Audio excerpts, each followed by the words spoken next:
की इस वीडियो में हम सॉल्व करेंगे chapter number 1 exercise of class 12 economics. अब question number 1, choose the correct options. First, the branch of economics that deals with the allocation of resources, तो ये है माइक्रो इकोनॉमिक्स। तो option number 3 only A is correct. ठीक है। Then second, concept studied under micro economics, तो micro economics के अंदर हमने कौन से कॉन्सेप्ट स्टडी किए, तो वो है फैक्टर प्राइसिंग और प्रोडक्ट प्राइसिंग, क्योंकि नेशनल इनकम और जनरल प्राइस लेवल ये दोनों मैक्रो इकोनॉमिक्स के अंदर के कॉन्सेप्ट है। ठीक है। तो option number 4 C and D is correct. Then third, method adopted in micro economic analysis, तो माइक्रो इकोनॉमिक एनालिसिस में कौन सी मेथड यूज की गई है, स्लाइसिंग मेथड। तो option 3 only C is correct.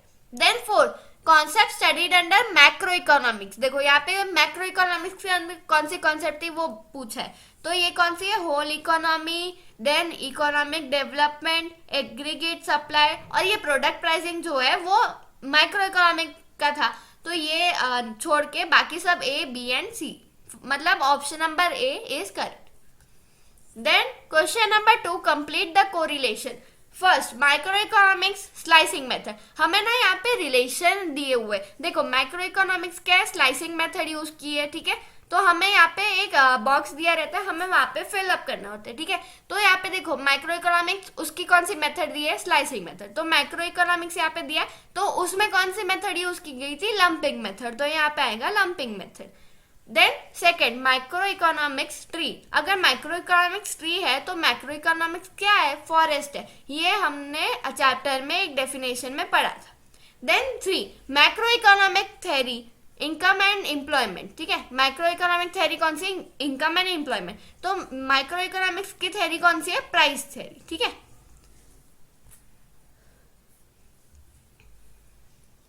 Then fourth, macros, macros क्या होता है, मैक्रो इकोनॉमिक, और माइक्रोस क्या होता है, मैक्रो इकोनॉमिक। ठीक है। Then 5, general equilibrium micro economics. ठीक है। तो पार्शियल इक्विबीरियम आएगा यहाँ पे माइक्रो इकोनॉमिक्स के लिए। अब question number 3, identify and explain the concept from the given illustration, हमें ना ये 2 मार्क्स के लिए आता है एग्जाम में। ठीक है। ये यहाँ पे हमें कॉन्सेप्ट आइडेंटिफाई करना होता है, फिर उसे एक्सप्लेनेशन देना होता है। ठीक है। तो यहाँ पे क्या है, Gauri collected the information about the income of particular firm, तो आइडेंटिफाइड कॉन्सेप्ट है माइक्रो इकोनॉमिक्स, और एक्सप्लेनेशन है micro economics is the study of behaviour of individual economic units such as individual consumer, individual producer, individual firm, the price of the particular commodity or a factor, etc. ठीक है। तो ये था explanation. Gauri collected the information about the income of particular firm, तो यहाँ पे ना clearly दिया है पर्टिकुलर फर्म। ठीक है। तो एक पर्टिकुलर फर्म की इंफॉर्मेशन कलेक्ट की है, मतलब micro economics. Then 2, Ramesh decided to take all decisions related to production such as what and how to produce, तो ये है फ्री मार्केट इकोनॉमी। आपने चैप्टर में पढ़ा होगा कि जब एक इंसान उसके रिलेटेड, प्रोडक्शन के रिलेटेड सारे डिसीजंस खुद लेता है, तो वो होता है फ्री मार्केट इकोनॉमी। तो आइडेंटिफाई कॉन्सेप्ट है और उसका एक्सप्लेनेशन है, a free market economy is where the economic decisions regarding the production of goods such as what to produce, how much to produce, how to produce, etc. are taken at individual levels. There is no intervention by the government. तो ये था identify concept.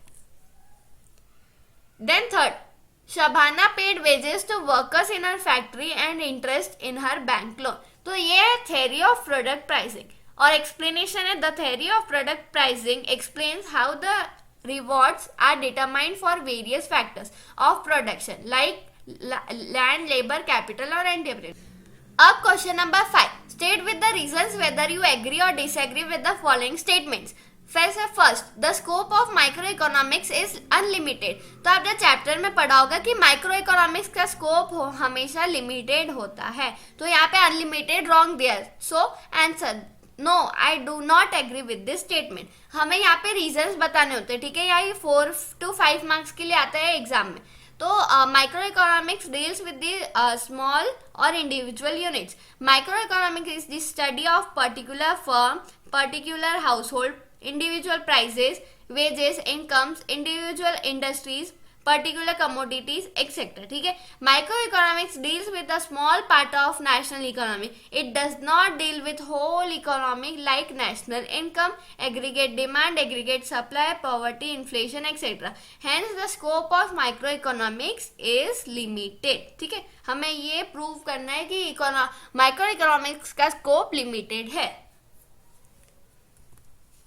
अब second, macro economics deals with the study of individual behaviour. तो macro economics कौन सी deal करता है? Study of individual behaviour नहीं, वो एग्रीगेट बिहेवियर मतलब होल इकोनॉमी स्टडी करता है, इंडिविजुअल बिहेवियर नहीं करता. ठीक है, so no, I do not agree with this statement. First, macroeconomics does not deal with the study of individual behavior. It deals with whole economy. ठीक है, यहाँ पे पहले स्टेटमेंट में ही हमने क्लियर कर दिया कि वो इंडिविजुअल बिहेवियर डील नहीं करता है, वो होल इकोनॉमी डील करती है. ठीक है, फिर it deals with total employment, national income, national output, total saving, total investment, general price level, trade cycles, etcetera. ये आपको एक एक चीज लर्न करने की जरूरत नहीं है, जो दिमाग में रहा वो लिख देना. ठीक है, फिर it deals with the study of economy as a whole. Therefore macro economics deals with the study of whole economy. ठीक है, खत्म. Then third, macroeconomics is different from microeconomics. Of course different है.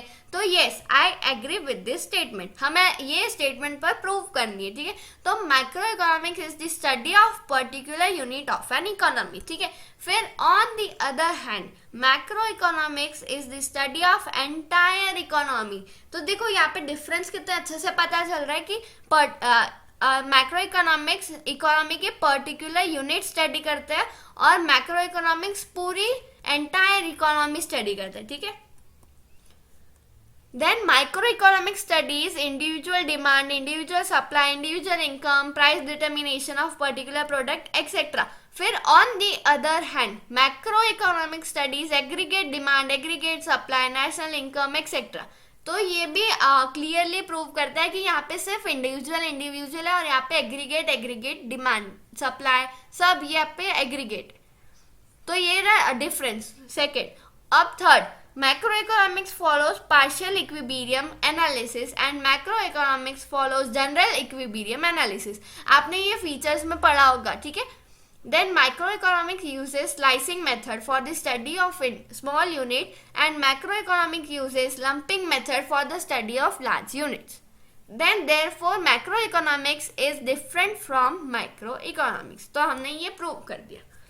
Then fourth, macroeconomics uses slicing method. तो हाँ, yes, I agree with this statement. Microeconomics deals with small or individual units. ये line तो रट लो, हर answer में ना ये लिखना मतलब लिख ही लेना. Then microeconomics divides or slices the economy into small units and studies each unit in detail.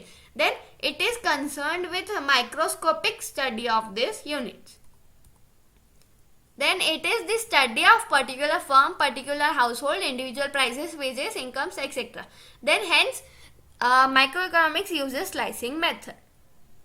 Then fifth, macroeconomics is known as income theory. तो नहीं, माइक्रोइकोनॉमिक्स को इनकम थ्योरी नहीं बोलते. No, I do not agree with this statement. क्यों? क्योंकि microeconomics is not known as income theory, it is known as price theory. Then the scope of microeconomics includes the study of product pricing and factor pricing. Then the theory of product pricing explains how the prices of food, grains, vegetables, clothes, etc. are determined. Then they are determined by the interaction of market demand and supply forces. Fifth, the theory of product pricing explains the distribution of factor income such as rent on land, wages to laborers, interest on capital, and profits to entrepreneurs. Then the factor prices are also determined by demand and supply forces. Therefore, microeconomics is also known as price theory. अब ये exercise में हमारे बच्चे question number 4 और question number 6 जो है question answer, ठीक है। तो इसके आंसर्स तो आपको बुक में गिवन ही है, ठीक है। तो इसके आंसर्स अगर आपको एक्सप्लेनेशन चाहिए तो मैं पूरा फुल वीडियो चैप्टर एक्सप्लेनेशन वाला डालूंगी, तो उसमें आपको ये सब समझ जाएगा, ठीक है। ये क्वेश्चन के सारे आंसर्स मैं आपको एक्सप्लेन करके दूंगी और विथ शॉर्ट कोड कि आपको वो आंसर्स इजीली लर्न हो सके, ठीक है। तो ये एक्सरसाइज आज कंप्लीट होती है। ये मिलते हैं नेक्स्ट वीडियो में, तब तक के लिए बाय बाय।